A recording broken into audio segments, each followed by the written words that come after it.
معزز سامعین گرامی قدر، مسجدوں کی طرف آنے کے حوالے سے چند گزارشات کل آپ کے سامنے رکھی تھی کہ فرض نماز کے لیے بندہ جب مسجد میں آتا ہے اس کے لیے وضو بناتا ہے، اس کا اجر و ثواب اور فضیلت کتنی ہے۔ نبی کریم صلی اللہ علیہ وسلم نے ارشاد فرمایا، کل جو بات آپ کے سامنے وضو کے حوالے سے رکھی تھی اس کی باقی دو شقیں بھی ہیں۔ نبی کریم صلی اللہ علیہ وسلم نے فرمایا، آج رات اللہ رب العزت کا دیدار ہوا اور اللہ رب العزت نے مجھ سے پوچھا کہ آپ کو علم ہے کہ فرشتے مقرب ملائکہ کس بارے میں جھگڑتے ہیں؟ تو میں محمد صلی اللہ علیہ وسلم نے کہا، ہاں مجھے علم ہے، کفارات کے بارے میں جھگڑتے ہیں، اور کفارات میں سے ایک بات کل آپ کے سامنے رکھی تھی، وہ یہ ہے کہ اس وقت وضو کیا جائے جس وقت وضو کرنا مشکل لگ رہا ہو۔ دوسری بات، کفارات کیا ہیں؟ با وضو ہو کر مسجدوں کی طرف با جماعت نماز کے لیے چل کے آنا، اس بارے میں فرشتے آپس میں جھگڑا کرتے ہیں کہ میں نے اس بندے کا اجر و ثواب لکھنا ہے، دوسرا کہتا ہے نہیں میں لکھوں گا، تیسرا کہتا ہے نہیں میں لکھوں گا۔ صرف لکھنے کے اوپر اس بارے میں جھگڑا ہوتا ہے جو با جماعت نماز کے لیے گھر سے نکل پڑتا ہے۔ نبی کریم صلی اللہ علیہ وسلم کی یہ جو حدیثیں ہیں ذمے کی اور ضمانت کی، ذمہ اور ضمانت دونوں چیزوں میں کچھ فرق ہوتا ہے۔ جو با جماعت نماز کے لیے آئے، فجر پڑھے یا فجر نہ بھی پڑھے، گھر سے نکلے با جماعت نماز کے لیے، وہ اللہ کے ذمے میں ہے، ایک بات۔ اور دوسری جو 6 مجلسوں کی حدیث ہے کہ 6 مجالس وہ اللہ کی ضمانت میں ہیں، ان میں سے ایک جو جز ہے وہ یہ ہے کہ با جماعت نماز ادا کرنے والی مسجد میں حاضر ہونا، یہ اللہ کی ضمانت میں ہے۔ اب ضمانت اور ذمے کا مطلب کیا ہے؟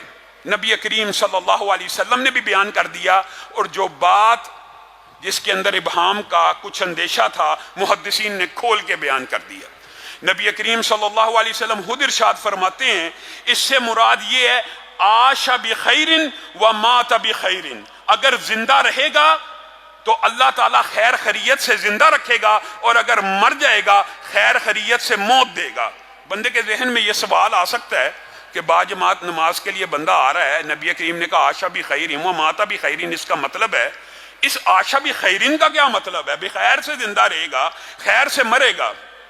یہ جو دوسری حدیث ہے نا کہ اللہ کی ضمانت ہے، وہ اس حدیث کی تشریح کرتی ہے اور مفہوم کو واضح کر دیتی ہے۔ وہ کیا ہے؟ وہ یہ ہے، عاشا بخیر کا مطلب یہ ہے کہ اگر کوئی بندہ، میرے بھائیوں، اذان ہو، دکانوں کے شٹر ڈاؤن ہو جانے چاہیے، کیوں؟ اس بندے کے ساتھ اللہ کے صرف ذمے کا تعلق نہیں ہے، ضمانت کا تعلق بھی ہے۔ ضمانت کا تعلق کیا ہوتا ہے؟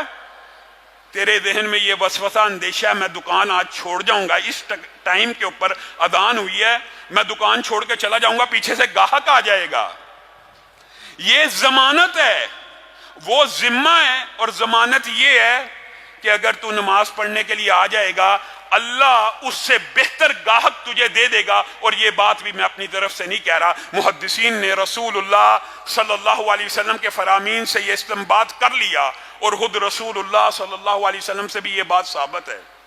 اگر زندہ رہے گا، نماز با جماعت کے لیے اذان ہوئی، شٹر ڈاؤن ہو گیا، اب فکر تو ہے نا کہ رزق دکان کے اوپر کوئی گاہک آ نہ جائے۔ اب ضمانت کیا ہے؟ اب ضمانت اللہ کی یہ ہے کہ اگر نماز کے لیے آ جائے گا، اس کو اس دنیا میں اللہ اچھا رزق دے گا۔ عاشا بخیر کا مطلب یہ ہے کہ اللہ تعالیٰ جب تک زندہ رکھے گا بہترین وافر فراما رزق دے کے زندہ رکھے گا۔